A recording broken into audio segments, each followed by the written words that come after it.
Je m'appelle Bencito Inès, j'ai 26 ans et j'ai été victime de discrimination raciale. Je suis d'origine marocaine, algérienne et de confession musulmane. Je suis née en Belgique, une famille très ouverte d'esprit et je suis éducatrice, maternelle primaire et je vais vous raconter mon histoire. Je suis sortie lundi soir en ville et il y a un ami à moi qui s'est fait droguer au GHB. Donc j'ai appelé l'ambulance. Mon ami était trop agité en fait pour que les ambulanciers s'occupent de lui tout seul. En fait, il fallait qu'on l'attache et il y a que la police qui peut faire ça. Et donc la police est arrivée. On a d'abord 2 agents de police, un homme et une femme, très gentils, adorables, franchement rien à dire. Et ensuite il y a peut-être deux ou 3 patrouilles de policiers en civil qui sont venus sur place. Et en fait, ils ont pris énormément de temps avant de s'occuper de mon ami. Donc en fait, il faut savoir que mon ami est resté par terre plus de 15 minutes. Les policiers ne réagissaient pas trop. Enfin, au contraire, on voyait leur joie de vivre, ils rigolaient, ils discutaient. Et entre-temps, mon ami était par terre, à se rouler par terre. Enfin, la drogue commençait à prendre une certaine ampleur sur lui. Cette personne-là n'a jamais pris de drogue de sa vie. Ça s'arrête à aller boire un verre, en fait. Face à cette situation-là, j'ai été prise par mes émotions parce que quelques semaines auparavant, j'ai essayé de réanimer quelqu'un, en fait, et cette personne-là est décédée entre mes mains. J'ai fait une formation à la Croix-Rouge et cette situation-là m'a rappelé la situation que j'ai vécue, en fait. C'est en voyant mon ami par terre, ça m'a rappelé l'homme qui était par terre. Et face à ça, j'ai légèrement perdu mes moyens. J'avais du mal à gérer mes émotions et j'essayais de discuter avec la police parce que je trouvais ça anormal que tout ce temps se déroule sans que personne n'agisse, en fait. Donc j'ai fait une réflexion aux policiers, toujours dans le respect, leur disant, écoutez, ça fait quand même un bon moment que le garçon est par terre. Et puis voilà, et moi-même, je suis déjà passée par là. Donc moi-même, je me suis déjà fait droguer. Et du coup, j'ai fait également comme réflexion, je leur ai dit, est-ce que vous trouvez ça normal, en fait, qu'à Bruxelles, tous les soirs, presque, on drogue des gens? Et que surtout, que les plaintes, à chaque fois, soient classées sans suite. Avec des preuves, avec des bons dossiers, avec énormément d'éléments. Et à chaque fois, c'est déclassé sans suite, que ça soit pour viol ou pour drogue, en fait. Et je leur ai dit comme quoi je ne trouvais pas ça normal. Et puis, donc il faut savoir qu'il y avait peut-être une histoire de 7 ou 8 policiers. Tous, aucun étranger. Et je me suis retrouvée seule face à eux tous. Et donc du coup, avec les 2 remarques que j'ai pu dire, il y en a un d'entre eux à qui ça n'a pas plu. Et il m'a dit quoi? Il m'a dit, toi, ferme ta gueule, Fatima. Il m'a dit, toi, ferme ta gueule, Fatima. Puis de là, je lui dis, mais vous vous rendez compte que vous êtes en train de m'insulter? Et puis c'est parti de là. Ils se sont mis à plusieurs, en fait. Des policiers, je parle des policiers de la zone de Bruxelles.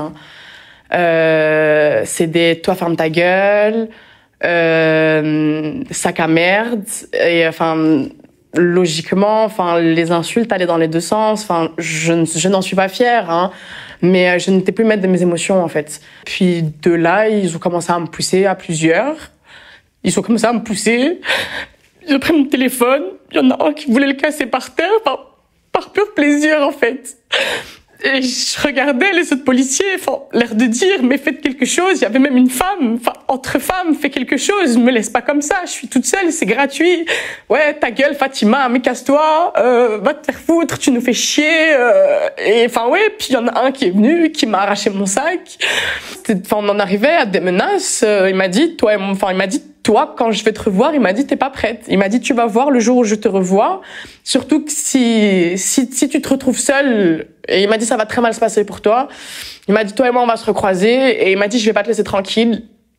Donc on en vient carrément aux menaces aussi, venant de représentants de l'ordre, en fait. C'est ce qui m'a le plus révoltée durant toute cette scène. Je me dis, de base, c'est moi qui ai appelé. De base, c'est moi qui ai appelé la police, c'est moi qui ai appelé l'ambulance pour qu'au final, ah bah tout se retourne contre moi. Ils ont profité du fait que je sois toute seule, en fait. J'étais toute seule et l'erreur que j'ai fait, c'est que j'ai pas gardé des témoins avec moi parce que j'étais avec des amis. Mais je me suis dit, ça va faire trop de bazar pour rien, ça va faire trop de monde pour rien. Donc j'ai dit à mes amis, bah écoutez, moi je vais accompagner notre ami en ambulance, donc vous pouvez y aller. Et du coup, voilà, c'est l'erreur que j'ai fait et je me suis retrouvée seule face à eux tous. Et ils en ont profité. Et puis voilà, c'était de non-stop, des Fatima, mais ta gueule, mais casse-toi, mais tu fais chier, toi t'as pas d'argent, avec quel argent tu vas payer ton amende? Et puis voilà, enfin, on en arrive carrément à de la violence, voilà. Ils m'ont touchée, ils m'ont poussée, ils m'ont arraché mon téléphone, parce que ça ne leur plaisait pas que je filmais. Et voilà. Et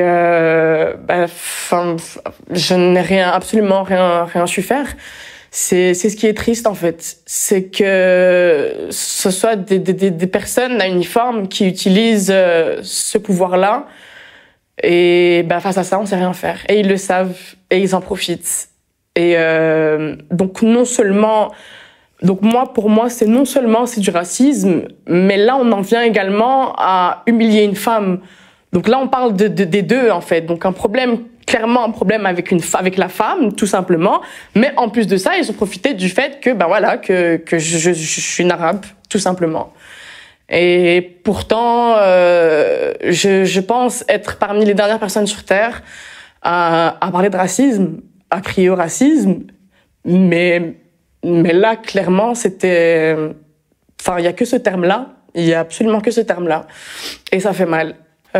Moi, pour ma part, je pense que, c'est triste à dire, hein, mais que dans la police, je pense que le taux de racisme est assez élevé, en fait.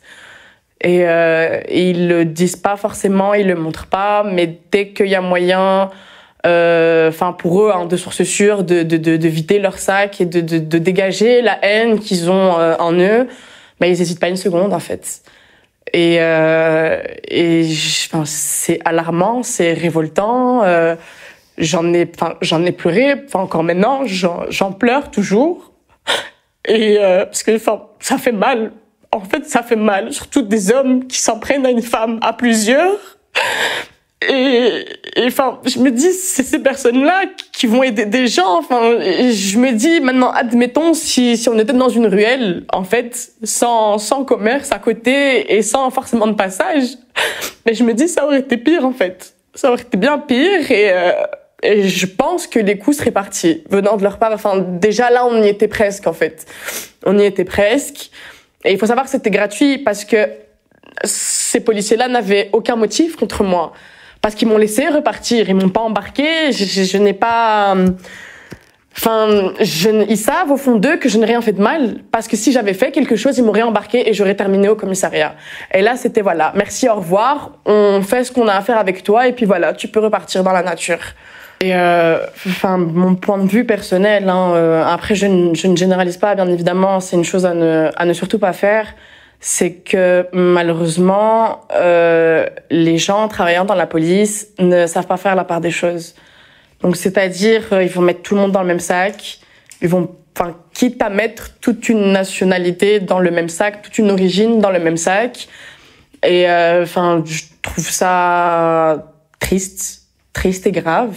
Et le message que j'aimerais faire passer à ces gens-là, c'est, s'il vous plaît, soyez capables de faire la part des choses.